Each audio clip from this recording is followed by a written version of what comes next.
The bandsaw screamed through 2 inches of black walnut, and for a few seconds that sound was the only thing in my head.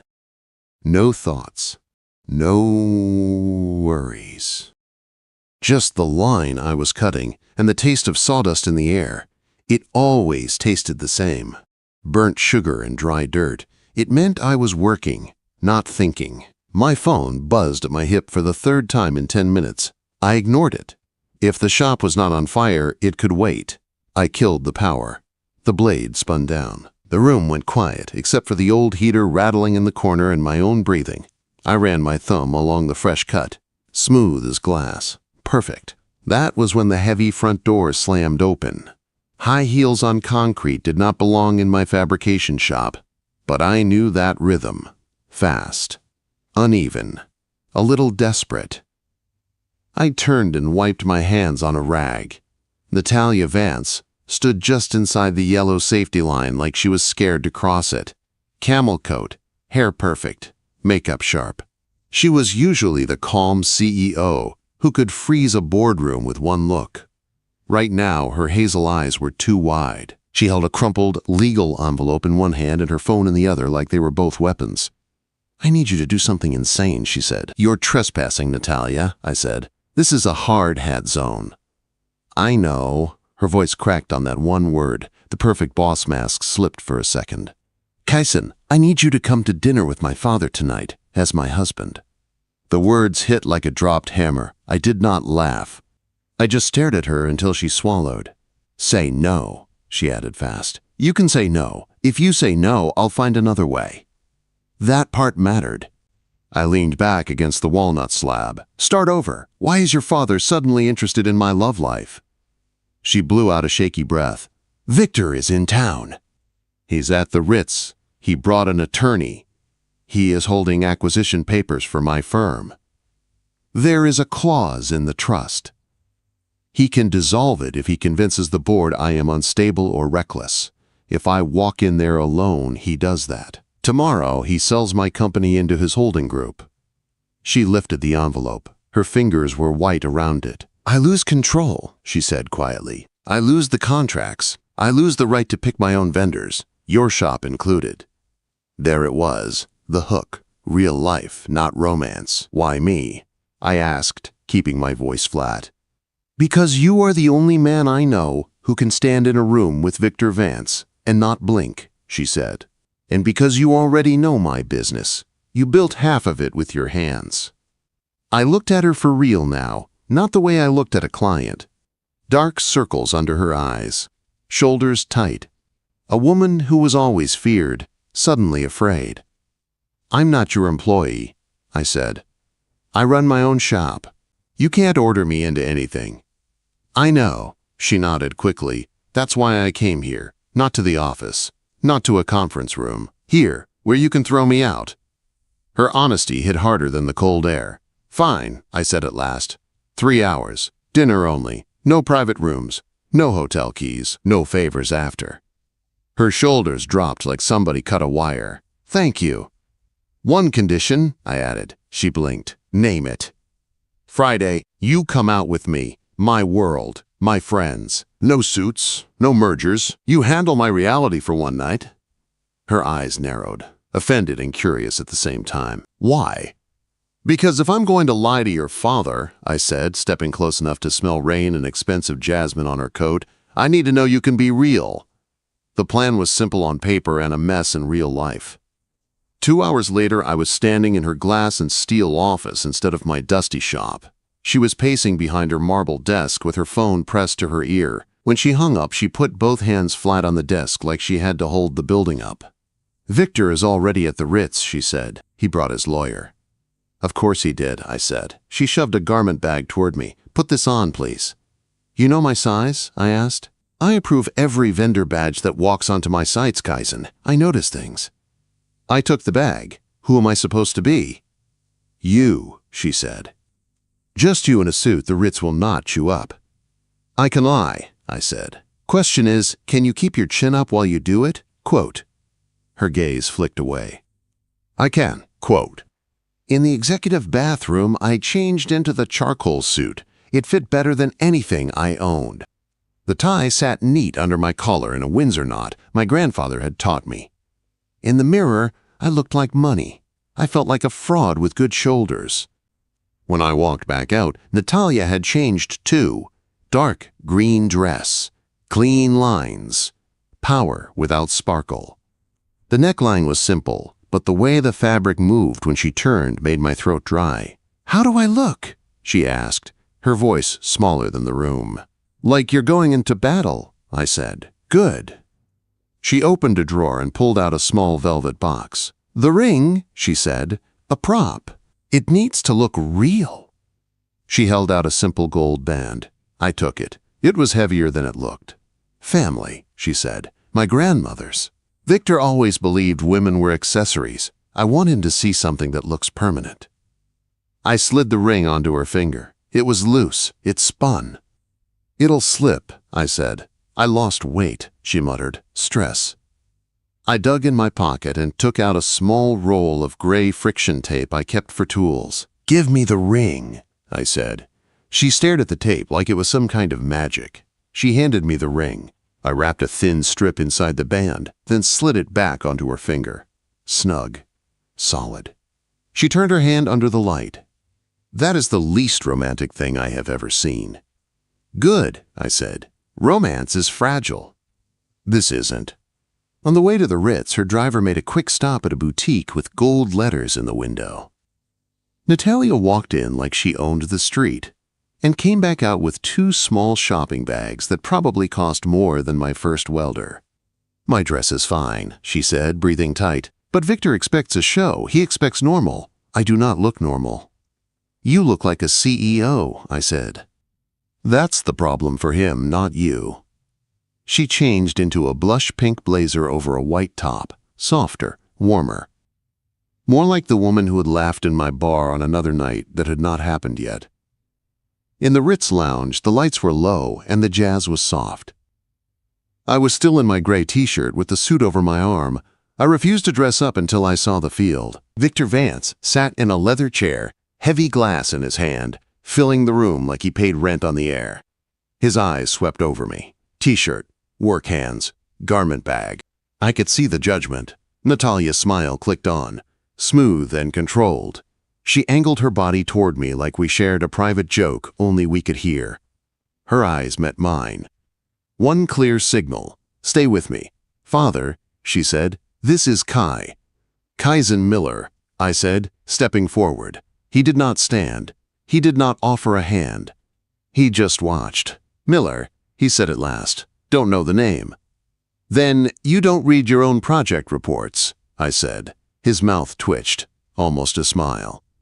By the time we walked into Le Monarque for dinner, I was in the suit, and she was on my arm. I pulled out her chair. She let me. Victor's lawyer sat beside him in a pinstripe suit, eyes sharp. "You in real estate?" Victor asked. "Development?" "Specialized fabrication," I said. "High-end interiors." "A decorator," he said. "A builder," I corrected. "There's a difference." His gaze cut to our hands. He saw the ring. "So married," he said. Natalia's throat worked. I did not give her time to drown. I reached over and took her hand on the table. Warm. Shaking. She turned her palm and laced her fingers with mine like it was a choice, not a script. "Yes," I said. "Private, we like it that way." Dinner turned into a fight. Victor pushed questions about money, deals, and risk. I answered every one. I knew my numbers. I knew what walnut and brass cost because I paid the bills. I knew her sites because I walked them. Then Natalia reached for her water and knocked the heavy silver salt cellar off the table. It hit the floor with a sharp crack. She froze. A soft sound caught in her chest. "Clumsy," Victor said. "Just like your mother." Natalia flinched like he had slapped her. I bent, picked up the cellar and checked the hinge. The pin had popped. "It's fine," I said calmly. "Sterling is soft. It needs a gentle hand." "That is antique," Victor snapped. I took a dessert spoon and used the handle as a lever, pressed the pin back into place in one clean motion, and set the cellar back on the table, good as new. "You can't force things that are meant to hold," I said. "You ruin them." Victor stared at the fixed hinge, then at me. "Impressive," he muttered. Under the table, Natalia's hand found my knee. She squeezed hard. I covered her fingers. Her skin was ice. On the ride back to her building, the car was quiet. Streetlights slid across her face. She stared at her ring. "He bought it," she whispered. "For now." "He's suspicious," I said. "He'll dig. He'll try to turn this into a weapon." She nodded once. "He'll try to paint me as reckless." "And what do you do when he does?" I asked. Her jaw tightened. "I don't fold." Then she looked at me, eyes softer. "You saved me in there." "I fixed a salt shaker," I said. "You stood between me and him." Her hand hovered near mine, then dropped. "Friday, you're friends. What time?" 7, I said. "The Rusty Anchor." "Logan Square." She made a small face. "I don't own jeans." "Buy some," I said. I reached into the back seat, grabbed the scarf she had dropped, and wrapped it around her shoulders. My knuckles brushed the back of her neck. She went still. "You did good tonight," I said. "Get some sleep." "Kyson," she said softly. "Thank you." I got out of the car before I could reach for her again and turn the lie into something real. Friday came with sleet that turned Chicago into gray slush. The kind of night normal people stayed home. I got to the Rusty Anchor early anyway. The Rusty Anchor was not the kind of place you brought a CEO. It smelled like beer and fryer oil. The wood tables were scarred. The neon signs flickered. It was honest. That was why I liked it. Marco, the owner, slid a pint of beer onto my table. "So," he said, leaning on his elbows, "is the scary boss lady actually coming, or am I drinking this for you?" "She's coming," I said, tearing the edge of a cardboard coaster into strips. "Why are you doing this, Kai?" he asked. "You always gotta fix something. Broken chairs, broken trucks, now broken executives." "She's not broken." I snapped before I could stop myself. "She's under load." Marco raised both hands. "Easy." I was kidding. The door opened then, and the cold rolled in with her. For a second, the whole bar went quiet. Natalia stood at the entrance in dark jeans that looked stiff and new, a black turtleneck, and ankle boots. Her hair was pulled back in a low knot. She looked like she had walked out of the wrong movie and into this one by mistake. She saw me, straightened her shoulders, and started walking over. "You found it," I said, standing. "My driver found it," she said, eyes moving over the neon, the old jukebox, the crooked pool table. "It smells like yeast." "That's the beer," Marco said, sliding up beside me. "I'm Marco." I poured drinks and judged strangers. "Natalia," she said, shaking his hand like she was signing a contract. "I design buildings." "We know," he said with a grin. "Sit. Trivia starts in 5. Category is 80s music. You know your Duran Duran." She sat carefully like the bench might bite. "I was born in 88, she said. "But I have a good memory." The night started slow. She held her beer like it might poison her. The first question came over the speakers. "What band released the song Hungry Like the Wolf in 1982? Marco frowned and looked at me. Before I could answer, Natalia said, "Duran, Duran." The single dropped in May. Marco stared. "Okay, that's creepy." As the questions kept coming, something shifted. Every time she snapped out an answer, her shoulders loosened a little. At one point, she laughed. Not the polite, controlled boardroom sound. A real laugh that came from deep in her chest and surprised her. People stared for a moment, then went back to their drinks. Midway through the round, her phone buzzed on the table. Victor's name flashed across the screen. She glanced at it, then flipped the phone face down. "Work?" I asked. "Victor," she said. "He sent a revised contract. He wants to audit my vendor list." Her eyes had a sharp edge now. I texted him back. I told him the vendor list is proprietary and he can wait for quarterly review. She lifted her chin. "I handled it." I stopped shredding the coaster and looked at her. "Good," I said. "That's what you do when he pushes. You push back." Quote. Her knee brushed mine under the table. This time, she did not pull away. "This place is strange," she said quietly, watching Marco bicker with a regular over a wrong answer. No one cares who my father is. That's kind of the point, I said. What about you, she asked. Do you care? Quote, I respect you, I said. That is harder to earn than like. Her smile flickered, then settled into something softer. Respect is good, she said. Respect is safe. Later, when the night wound down and the bar grew quieter, she stepped outside with me. The sleet had turned to fine snow. Your world is loud, she said, tucking her hands into her coat pockets. And yours is sharp, I said. Now you've seen both. She looked up at me, eyes searching my face like she was about to say something important. Instead, she just said, thank you for tonight, and slipped into her car. I watched the taillights fade into the slush and told myself this was still a deal. A favor, nothing more. By Monday morning, that lie was working less and less. I was in the shop, welding a custom brass railing for her penthouse project, when the front door slammed open hard enough to shake the glass. Miller, a voice barked. I flipped my visor up.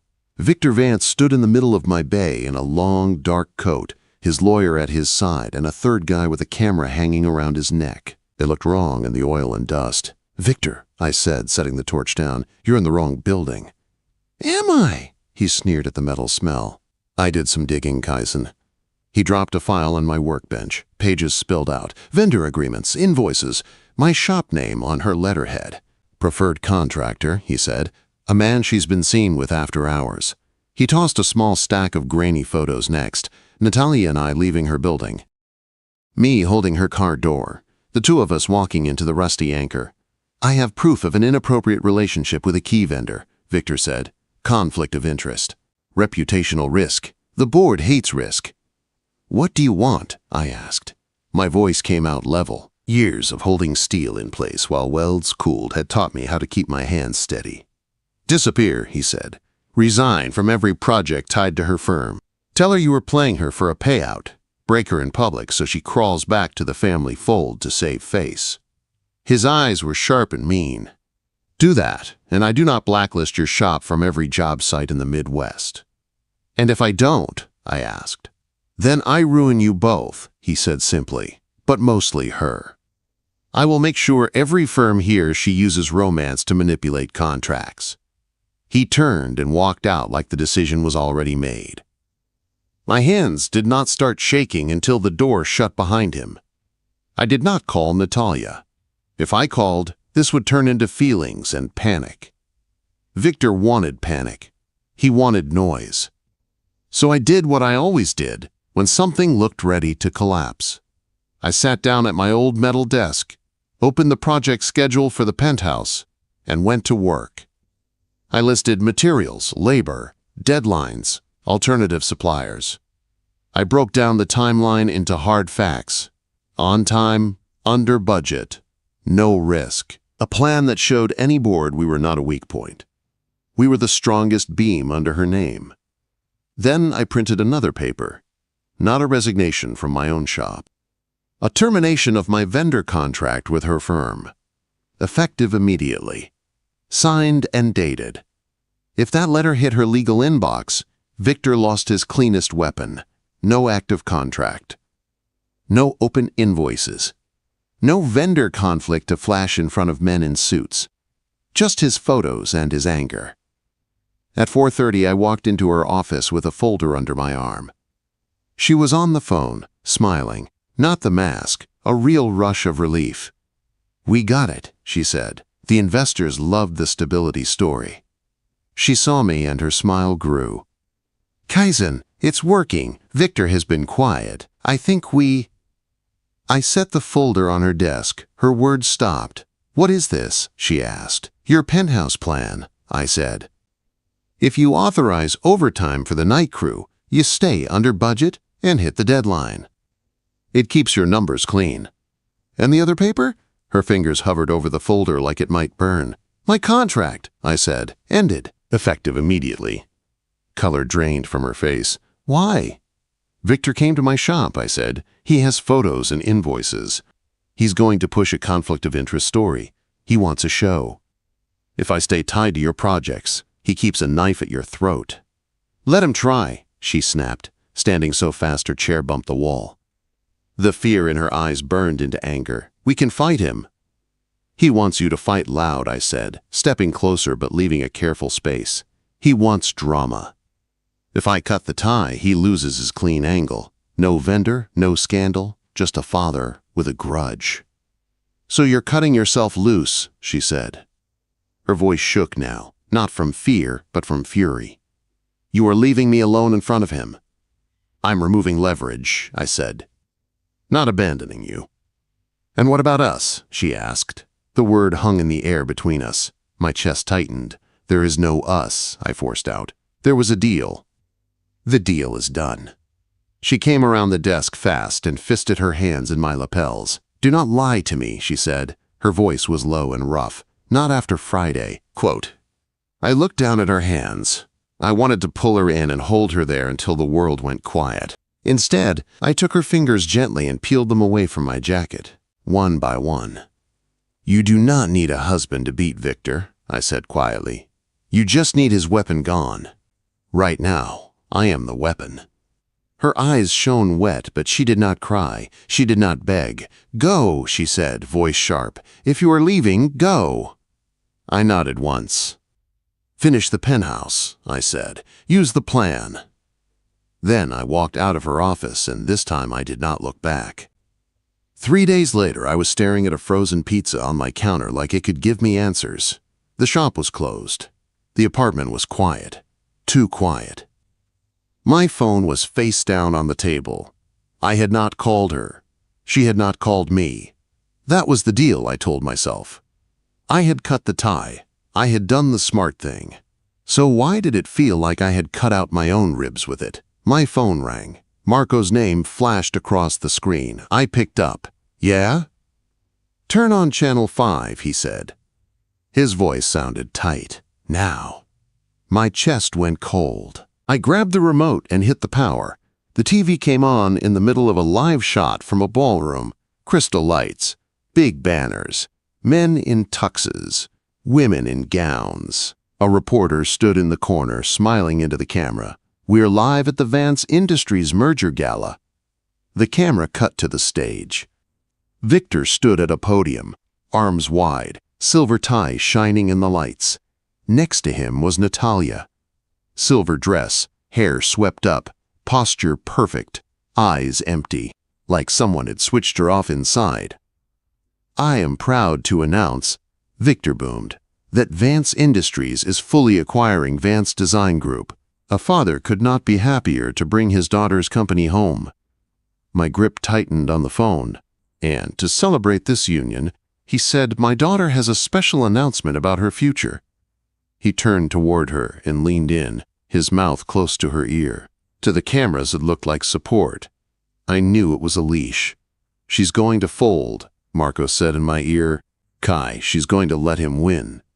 On the screen, Natalia stepped to the mic. She looked out over the crowd. Board members, investors, reporters, wolves in nice shoes. She opened her mouth. Her gaze swept the room. She looked like she was searching for a door that was not there.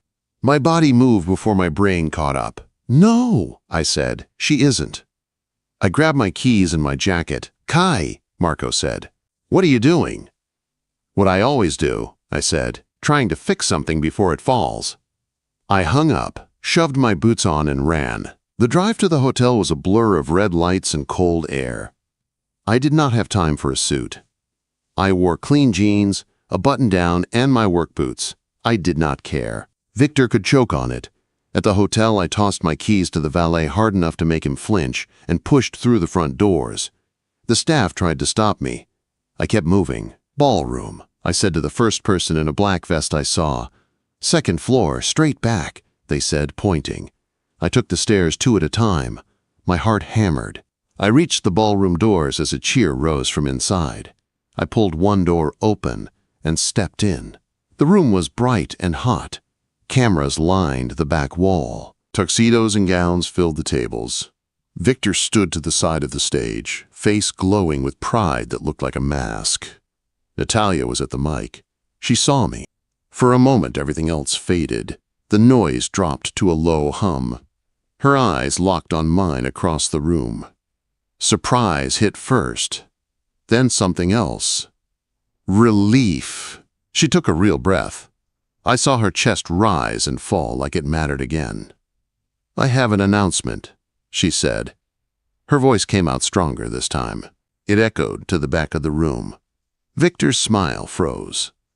"My father believes a woman needs a merger to be legitimate," she said. "He believes my company is a hobby that should be absorbed." A ripple moved through the crowd. "He is wrong," she said.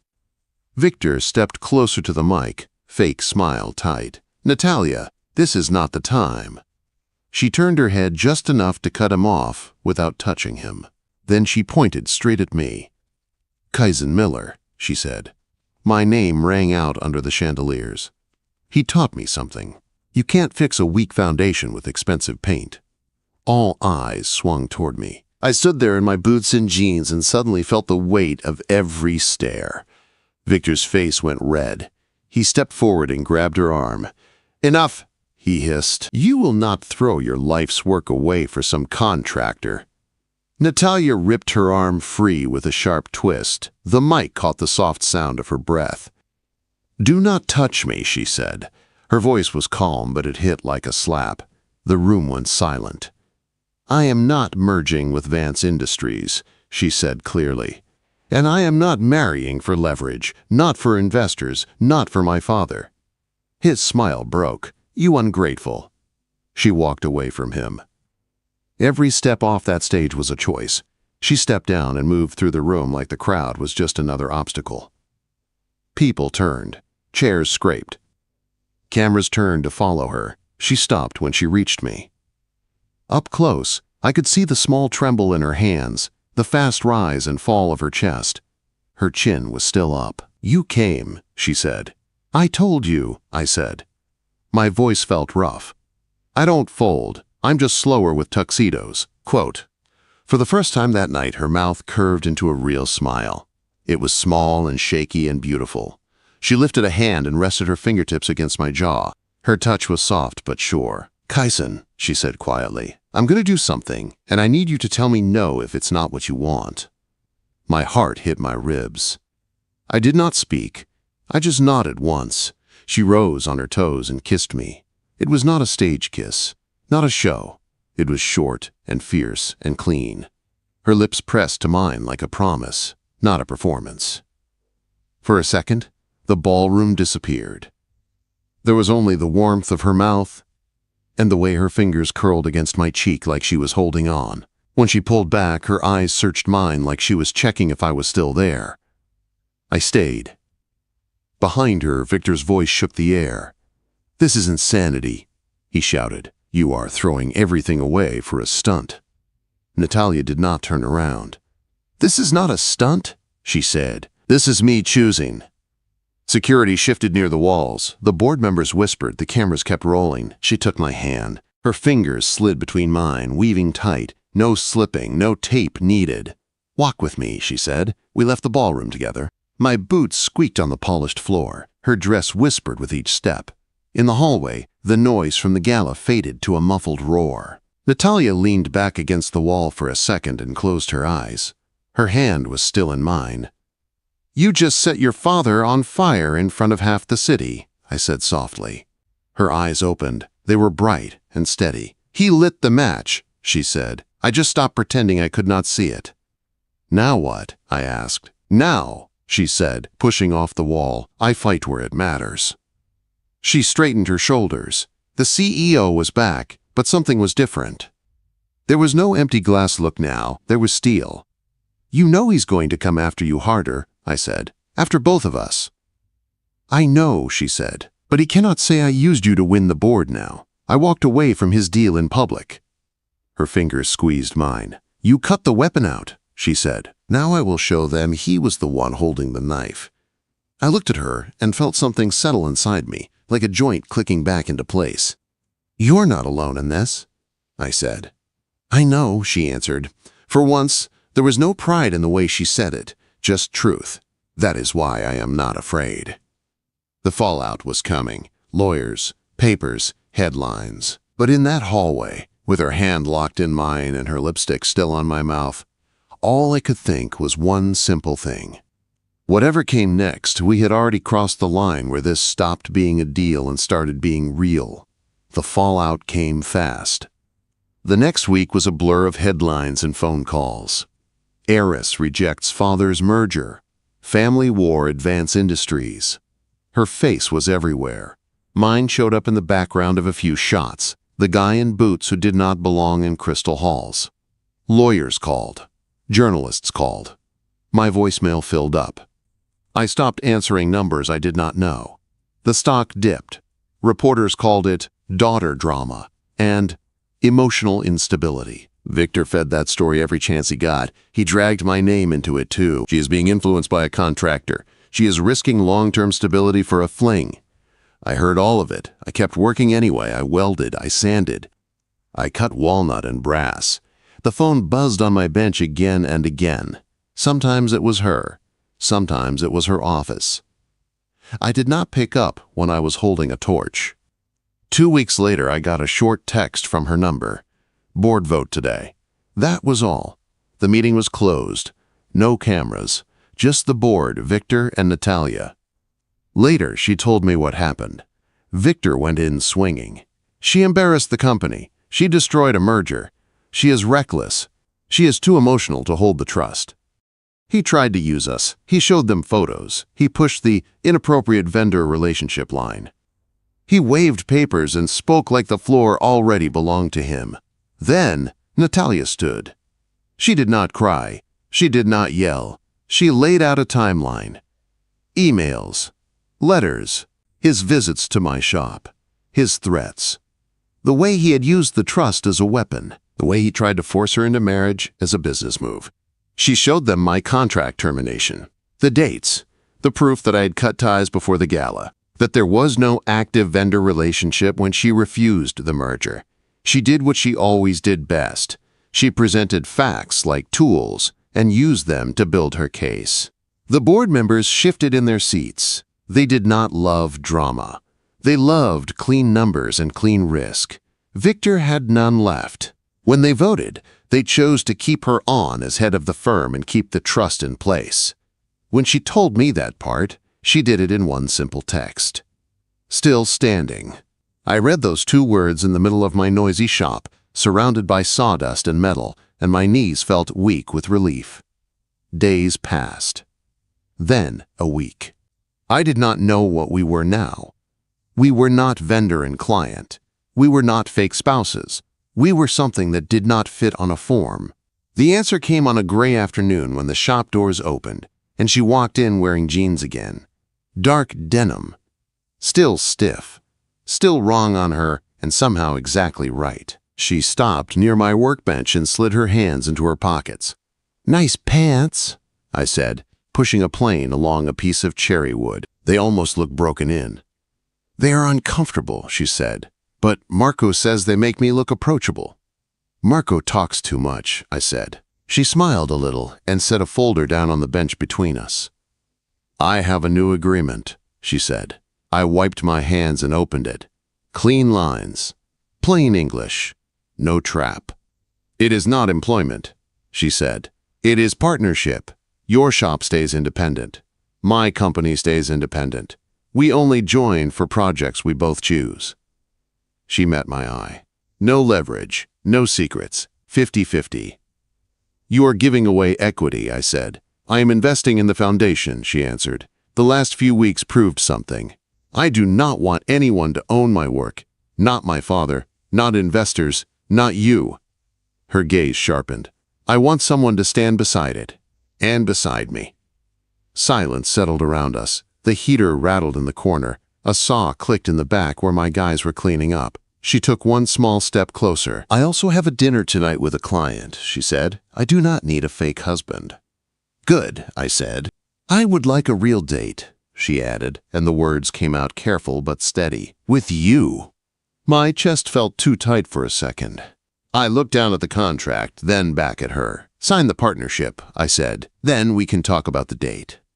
She rolled her eyes, but there was relief in it. "You are impossible." "Sign it," I repeated. She took the pen from my bench and signed her name with a clean, strong stroke. Then she slid the pen across. I signed under hers. Just like that, we were partners, on paper and off it, even if we did not say the second part out loud yet. 6 months later, the proof was all around us. The hotel lobby we redesigned buzzed with people. Lights reflected off brass and glass that had once only existed in sketches on my work table. Reporters snapped photos in front of the new atrium. The launch party was loud and polished and expensive. I hated it. I stood near the bar where Marco was pouring champagne instead of beer and tugged at my collar. "You look like you swallowed a nail," Marco said, handing me a glass. "I hate parties," I said. "I would rather be cutting wood." "Your name is on the project, brother," he said. "Smile once, then you can go hide in the stairwell." Across the room, Natalia was talking to a senator. Silver dress again, this one softer, less armor, more celebration. She looked powerful and sure. She also looked like she was counting the minutes. Her eyes found mine. She excused herself from the senator without asking permission and walked straight toward me. The room seemed to open for her. "You look bored," she said, smoothing my lapel like she owned the suit and the man inside it. "I hate parties," I said again. "Told you that on day 1. 1 hour," she said, "then we leave." "To my place?" I asked. She shook her head. "Yours. I like the drafty warehouse." She reached into her small purse and pulled out a tiny box. "I found this," she said. Inside was a small square of gray friction tape, folded neat, the same kind I had wrapped inside her ring months ago. "You kept it," I said. "Of course," she said simply. "Why?" I asked. Her eyes softened. The noise of the party blurred around us. "Because it was the first time anyone fixed something for me without asking what it would cost," she said. "No leverage, no angle, just steady hands." Something hot and full pushed up behind my ribs. She closed the box and slipped it back into her purse. Then, in front of the senator, the investors, the press, and anyone else who cared to look, she took my hand. She did not hide it. She did not play it off as a joke. Her fingers slipped between mine and held tight. "Ready to go home, partner?" she asked. I squeezed her hand back. "Lead the way, boss," I said. She smiled, real and bright, and for once I did not feel like a fraud in a suit. I felt like exactly what I was. A builder who had helped her rebuild her life from the foundation up. A man who had walked into a fake marriage and walked out with something that finally felt real.